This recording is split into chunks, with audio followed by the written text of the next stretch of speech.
kuya. What a shot, man! Sigata ba ako sigata? Mamakita tayo ni kuya. Wasok lang muna. Dahil sa sunod-sunod mong paglabag sa patakaran kong ito, humantong ako sa isang desisyon. Ikaw ay pinapatawan ko ng forced eviction.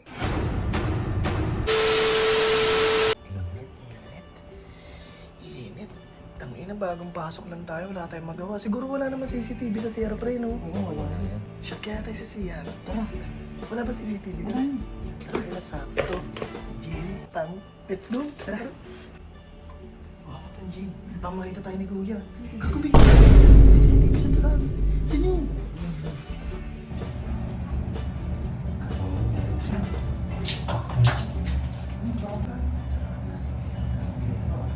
Pamawin tayo ni Kuya.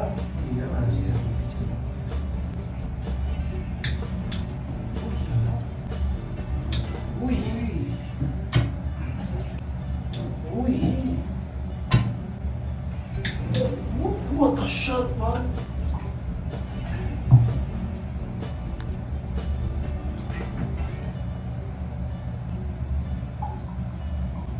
Tangin mo yung CCTV! Tangin nyo naman, ito tayo ko. Ako talaga kayo.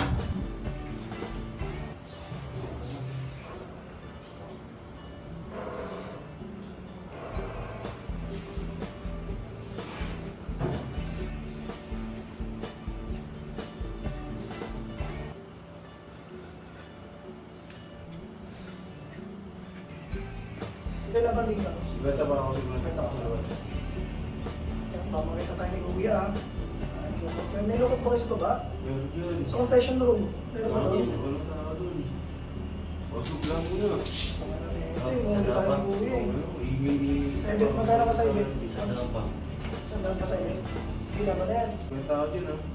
Hindi, piso ka na nga eh. Piso na yan. Nabalik ko, nabalik ko. Salita. Kunin mo, sabi sa'yo eh. Kasi naman, iboboto kita sa ngayong eviction. Gago ka. Sumulong ako tayo dito. Karpa. Alam mo, Ano, sumbong nyo na. Ano ako, 1, 2, 3, 4. Wala kayo dyan.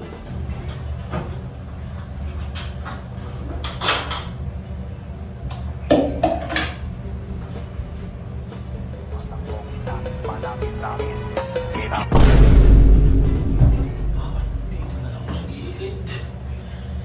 Hindi kita sa gilid. Magandang gabi, kuya. Magandang gabi rin, June. Sino ang iboboto mo ngayong first eviction? Si Dominic po. Bakit? Wala yan. Nang dadami lang yun. Nahuli ko kayo na nag-iinuwi sa CR. Paano kaya yun? Siya lang yung nag-iano. Pinilit niya lang kami. Anong gagawin natin kay Dominic? Hala, impake.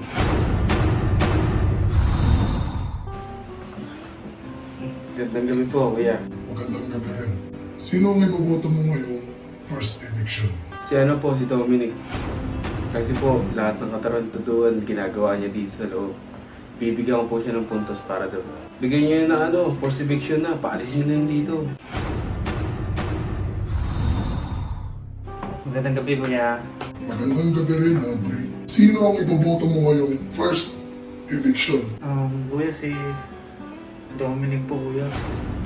Kahit sobrang dami namin pinagsamahan sa loob tsaka sa labas ng bahay, hindi ko pa rin mapigilan yung sobrang kasampahan niya sa bahay na to, kuya. Lahat ng kalokohan niya, naladami kami. Kahit sobrang bait nun. Kahit ko nakakasama sa labas, pati sa loob, pasasaya kami. Pero boboto ko pa rin siya. Masakit man to para sa akin, kuya. Pero, i-first eviction na si Dominic, kuya. Dahil sa sunod-sunod mong paglabag sa patakaran kong ito, humantong ako sa isang desisyon. Ikaw ay pinapatawan ko ng forced eviction. Ginawa ko naman lahat dito sa loob ng bahay, Kuya. Niyayaya niya kami mag-inom. Hindi ako. Yung car cross, hindi ako yun, Kuya. Ginawa ko naman lahat para mapaganda yung image ko dito sa bahay niyo. Pero sige, kung i-force evict niyo ako, sige, tanggap ko yung parusa ko. Maraming salamat, kuya.